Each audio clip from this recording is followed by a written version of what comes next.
soy Florentina Gamarro. Les doy la bienvenida a un nuevo episodio de nuestro podcast semanal. Muy bienvenidos a un nuevo episodio. En esta oportunidad les propongo hablar de fantasma y angustia. Cómo poder articular estos dos términos. Sabemos casi de memoria que la angustia es un afecto y que también es señal de lo real, aunque este afecto no se presente siempre de igual modo. Entonces, les propongo empezar por situar qué relación hay entre el fantasma y eso que solemos llamar posición subjetiva. Ante todo, pensemos que se trata de una solución, ¿no? En la medida en que toda solución no es más que un intento fallido, e indica siempre cierto imposible en juego. Que lo real no pueda alcanzarse, sino por medio de lo simbólico, quiere decir que el significante no puede nombrarlo. Entonces, un modo de aproximarnos a la cuestión que nos convoca hoy es plantear que respecto de su existencia, el sujeto no cuenta sino con los significantes del otro, ¿no? Para poder encontrar allí un lugar, y que en ese punto precisamente se encuentra con una falta de respuesta, ¿no? Una falta de respuesta sobre todo respecto del lugar que ocupa en el deseo del otro. En este sentido, digamos, esa falta de significante o esa falta de que la posibilidad del significante pueda entonces representar al sujeto en el campo del otro, es lo que precisamente soporta la división subjetiva, ¿no? En la medida en que el deseo del otro no puede significar sino un enigma para el sujeto. Entonces hay allí un menos de saber, ¿no? Un horror incluso, en la medida en que en lo que respecta al otro hay un imposible de saber. Si el otro entonces es el campo de los significantes y la entrada del sujeto al campo del otro deja un resto, ¿no? El objeto A, esto quiere decir que el objeto A va a ser el resultado de una alteridad absoluta del otro. Pero del lado del sujeto, ¿no? El otro también va a quedar atravesado por la barra. En el seminario 10, Lacan presenta el esquema de la división subjetiva, ¿se acuerdan? Y va a explicar con ese esquema la constitución del sujeto y el resto que dicha operación, digamos, deja como producto, ¿no? El objeto A. Con relación a ese otro, ¿no? Dependiendo de ese otro, el sujeto se inscribe como cociente de una operación de división. ¿Y esto qué quiere decir? Quiere decir que está marcado por el significante, ¿no? En el campo del otro. Y esta operación, ¿no? De esta operación queda un resto. Resto que al mismo tiempo es la garantía, ¿no? De esa alteridad, de ese otro. Entonces, de esta manera, el objeto A resulta de la operación, ¿no? De división y es lo que equivale al resto de esa división. Entonces, el encuentro con el deseo del otro es constitutivo, ¿no? Del sujeto. Eso que viene del otro no puede retornar sino como un enigma respecto de qué me quiere, qué soy ahí, ¿no? Y que no puede ser respondido. De esto se trata eso que Lacan ejemplifica en el seminario 10, ¿no? Con el ejemplo de la mantis religiosa. No hay significante en el campo del otro que pueda dar con la respuesta de qué somos para el otro. Es decir, que no hay significante que pueda representar al sujeto en el campo del otro. Estamos allí, en ese nivel, en una falta de respuesta. Eso sin respuesta es lo que torna enigmático, digamos, y frente a eso, el sujeto queda sin respuesta, ¿no? Eso lo intranquiliza, inquieta, angustia. Pensemos ahora que el yo, el fantasma, incluso el síntoma, son respuestas, ¿no? El moi, modos de respuesta que el sujeto construye, el ideal, pienso también ahora, modos, digamos, de respuestas que el sujeto construye, ahí donde efectivamente en las identificaciones se intentan establecer los distintos engaños con los cuales el sujeto se evita el encuentro con lo enigmático. Entonces, respecto del qué me quiere, ¿no? O qué soy ahí para el otro, qué quiere el otro de mí, las respuestas pueden ser muy variadas. El otro me puede querer profesional, me puede querer solo, buena, comprensivo, única, brillante, ¿no? El ideal vendría a ser eso que soporta el rasgo que responde a la identificación, ¿no? Que responde precisamente a ese modo de consistir. Y aquí es donde se hace necesario no olvidar la relación entre el ideal con las dos caras del superyo, que ya precisaba Freud, ¿no? Porque es allí donde descansa precisamente la cuestión paradojal, en la medida en que cuando se cumple el ideal, se desconoce lo pulsional, ¿no? Recordemos esa continuación inconsciente de la moral de la que hablaba Freud, ¿sí? Que la describía como hipermoral en el problema económico del masoquismo y también en el yo y el ello, ¿no? Eso de lo que hablaba Freud cuando decía que el problema se presenta cuando el ideal no se cumple. Pero volviendo entonces a la cuestión del fantasma, podemos decir que el fantasma es también una respuesta que el sujeto construye para velar lo real, mientras que se presenta como otra modalidad de respuesta ante el enigma. Y es aquí donde toma entonces prevalencia la función del objeto parcial. En tanto, el objeto parcial es eso que articula una respuesta, marca una relación, hace una relación del sujeto con la realidad. Dicho de otro modo, el fantasma es ya el prisma, el marco a través del cual construimos la realidad. En ese sentido, es que articula el objeto a como falta. Ahora, avancemos un poquito más para ver si podemos construir la idea en torno al fantasma.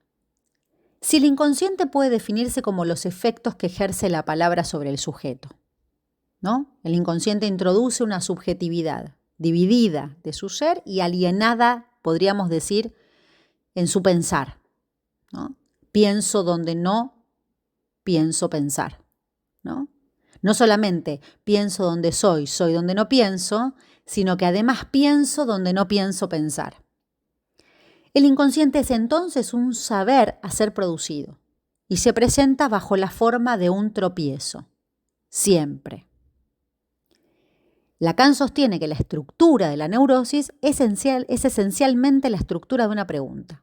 ¿Una pregunta relativa a qué? Una pregunta relativa al ser. Entonces, si la neurosis es la enfermedad de la pregunta, la función del fantasma será la de obturar, la de hacer de barrera, la de ponerle un marco a la angustia que genera la pregunta por el deseo del otro.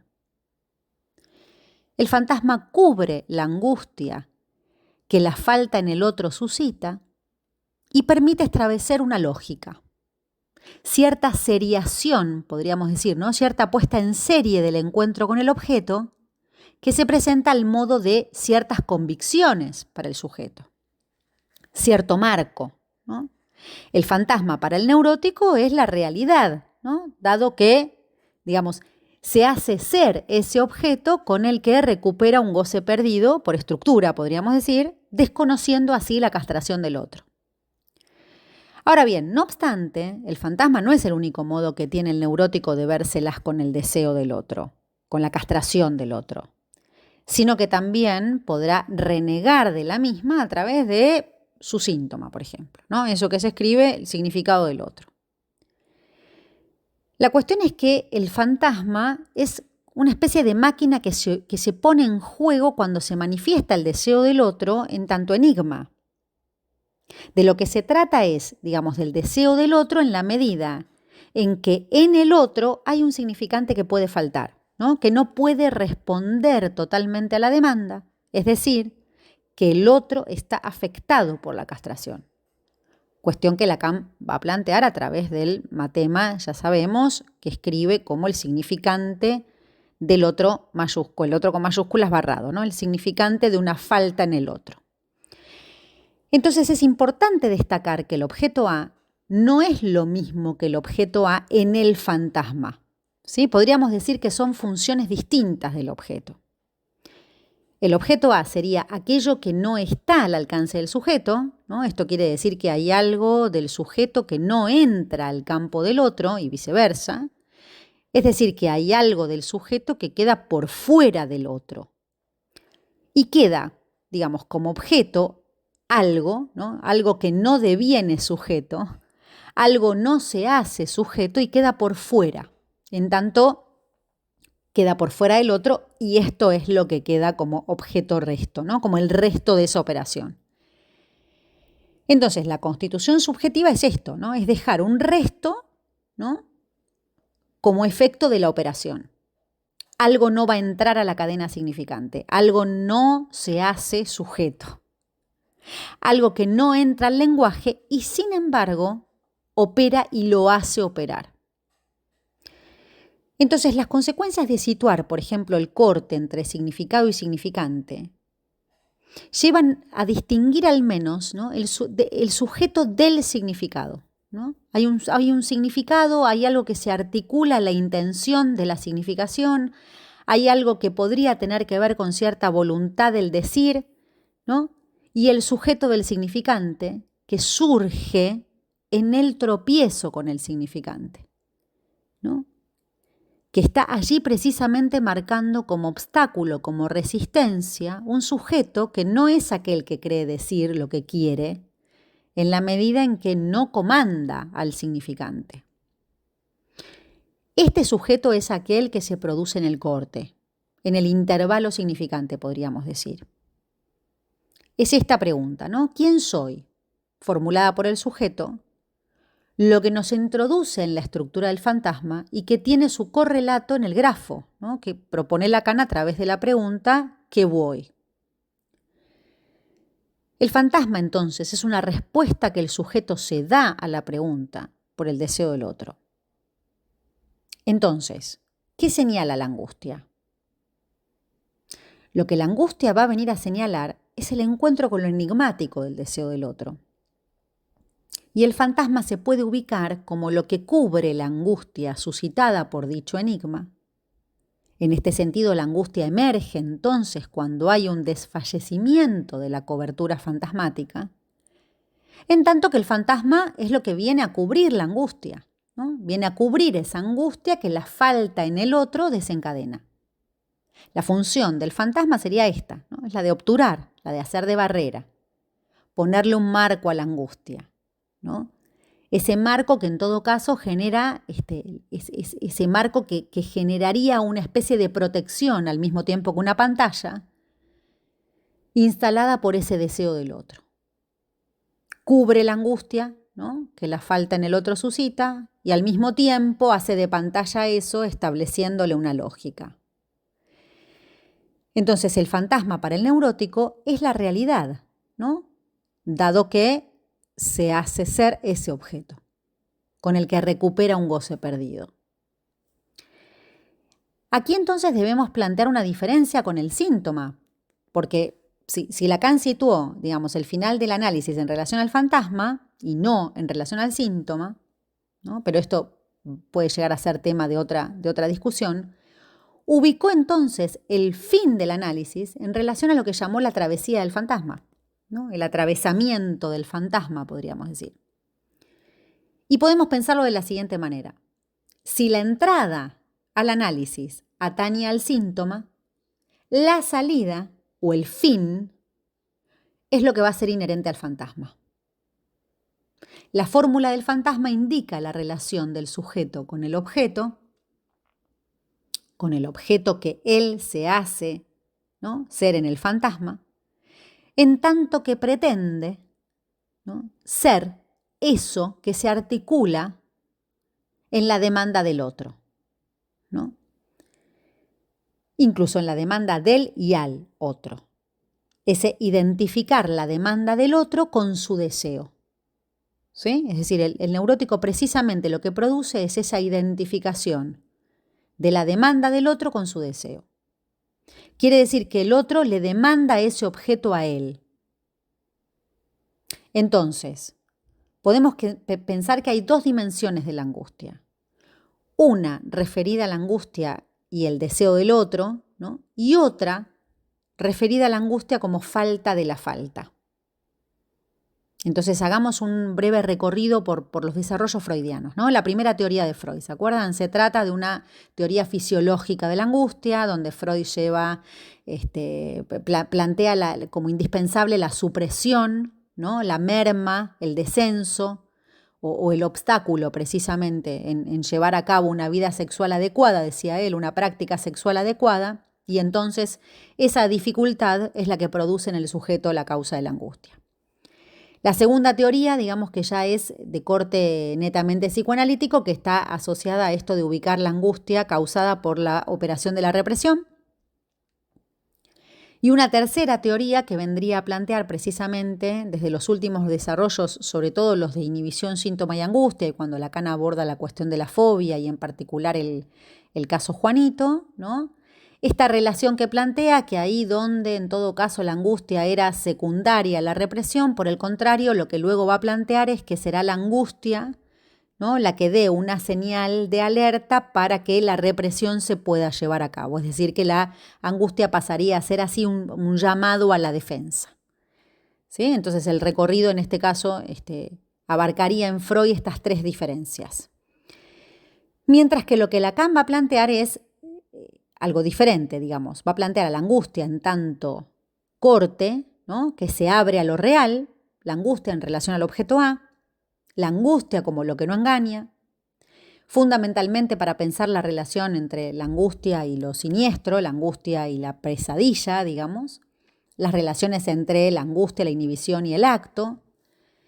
Y en este sentido podríamos decir de lo que se va a tratar específicamente todo lo que Lacan teoriza en torno al acto va a tener que ver con extraerle precisamente a la angustia su certeza, ¿no? Entonces, de aquí podríamos decir que sabemos efectivamente que el deseo no se constituye sin angustia. Ahora bien, un poco más adelante Lacan va a afirmar que la angustia es signo del deseo del otro, ¿no? Y desde esta concepción, el sujeto va a aportar la marca enigmática de una incógnita. Una incógnita respecto de ser o no elegido como objeto del otro, ¿no? Retomemos un poquito esa idea que yo les planteé al principio del ejemplo de la mantis religiosa, ¿no? El punto de angustia se suscita no tanto en el terror ante la devoración, sino en relación a la pregunta: ¿qué soy para ese otro? Con la amenaza encima de que ese otro pudiera desconocerme, ¿no? Esto es lo que Lacan después finalmente termina, por supuesto, planteando en el grafo del deseo, ¿no?, en esa escritura concretamente de ese matema que mencionábamos recién, ese significante de una falta en el otro. Ahora bien, la segunda vertiente de las consideraciones acerca de la angustia se va a basar en el uso de los esquemas ópticos, ¿no? Ahí donde la teoría se va a trasladar de lo especular a la mirada, ¿no? Una cosa es lo especular y otra cosa es la mirada como objeto. Y luego, finalmente, como lo teoriza en el 11, cuando efectivamente lo que Lacan precisa es la diferencia entre la esquicia y el ojo, ¿no? Entre el ojo y la mirada, podríamos decir. En Inhibición, síntoma y angustia, ya Freud decía que la angustia es inaccesible al análisis, es decir, que no siempre está, digamos, la posibilidad de que entre al análisis, ¿no? Esto quiere decir que no de cualquier manera entonces la angustia hace su ingreso al análisis y no siempre específicamente es que pueda ser trabajada. Considerando estas cuestiones, entonces, podríamos decir que la inhibición es, por ejemplo, ¿no?, esto que Lacan define, el síntoma en el museo, así es como lo va a definir Lacan. La inhibición se presenta como un no poder, ¿no?, y que se trata entonces de ese poder como absoluto, ¿no?, ese no poder como absoluto. Y esta dimensión no supone la posibilidad de una pregunta. excluye más bien la posibilidad de la pregunta. Entonces podríamos decir que también la importancia de la dimensión de la angustia para establecer las diferenciaciones posibles entre lo que es del campo de la inhibición, del campo del síntoma y del campo de la angustia, nos sirve esto para pensar, ¿no?, cuáles serían en todo caso allí los tres modos en los que podemos pensar lo real, ¿no? En tanto que la angustia siempre va a ser referencia a un hueco, ¿no?, entre lo real y lo simbólico, entre lo simbólico y lo imaginario, ¿no? En fin, en este sentido es que podríamos ubicar dos tipos de angustia. Una angustia que aparece ahí fugitivamente y otra que mueve y acompaña incluso nuestros procesos creativos, los procesos del análisis, ¿no? Esta última es la que podríamos enlazar al deseo, ¿no? Porque se trata de un empuje. Es eso que tiende a empujar y de lo que se trata es de que a veces la satisfacción a la que empuja es precisamente paradójica, ¿no? De allí que podríamos decir que la angustia no engaña, que toma el cuerpo, que no es sin objeto, ¿no? Que no quiere decir entonces allí que se ponga en juego en torno a nada, ¿no? Si consideramos que la angustia siempre hace referencia a aquello que quedó fuera del sujeto a los fines de su constitución, se trata siempre de algo buscado en tanto que perdido, podríamos decir, ¿no? Entonces, en este sentido, digamos, cuando hacemos referencia a que el deseo es el deseo del otro, a los fines del desarrollo de Lacan, digamos, esto que implica en todo caso esa dimensión del deseo, va a haber angustia, ¿no? Y la angustia se presenta efectivamente cuando el deseo se detiene. Por eso decimos que es cuando falta la falta. Pero es necesario entender esto también desde la perspectiva del registro imaginario, sin desconocer los momentos de articulación de la relación especular con el otro. Porque justamente el vínculo inaugural con el gran otro está dado por el advenimiento de la imagen especular, ¿no? Y su autentificación, podríamos decir, en el nivel del I', en el nivel de la constitución de esa imagen, es la que va a permitir precisamente el investimiento libidinal de esa imagen especular. Entonces, los desarrollos de Lacan nos van a permitir dar un pasito más de los de Freud, ahí donde planteaba específicamente a la angustia como señal ante un peligro, ¿no?, resituándolo en una dimensión estructural que nos llevaría a pensar la angustia como manifestación específica en el nivel del deseo del otro, porque si la angustia es señal de algo, es una señal, en principio, para el sujeto, dado que de lo que se trata es de un deseo, ¿no? Este deseo es justamente el deseo del otro. La angustia emerge cuando, en relación a cierta confrontación crítica del sujeto con el deseo del otro, su propia imagen se ve amenazada o se desmorona. Por último, también tenemos que decir que respecto al fantasma hay una diferencia en los desarrollos de Lacan a la altura del seminario 10, distinto de lo que va a desarrollar a la altura del seminario 14, ¿no? Diferencia que tiene que ver con la distinción de entender el fantasma como gramática, ¿no?, en la vertiente de la gramática pulsional, de lo que nos va a permitir pensar la estructura lógica del fantasma, ¿no? Que esto va a tener que ver con los desarrollos de los años 66-67 a la altura del seminario sobre la lógica del fantasma. Para situar fundamentalmente, digamos, la dimensión de una función de escritura como diferente de la gramática, ¿no?, en la medida en que el fantasma es eso de lo que el sujeto no puede hablar, ¿no? Plantea una dimensión de lo indecible, de lo inefable. Y es por esto que Lacan va a decir que va a ser por la vía de la lógica que puede abordarse, ¿no?, en la medida en que la lógica se instituye para Lacan como la ciencia de lo real. En este sentido, entonces, esta dimensión del fantasma hace referencia a algo que se inscribe, se marca, pero que no entra en el comercio asociativo significante, ¿no? Entonces, la cuestión es pensar cuál es el modo de poder aproximarnos a eso, ¿no?, entendiendo que no podrá ser sino por otra vía que la de la repetición.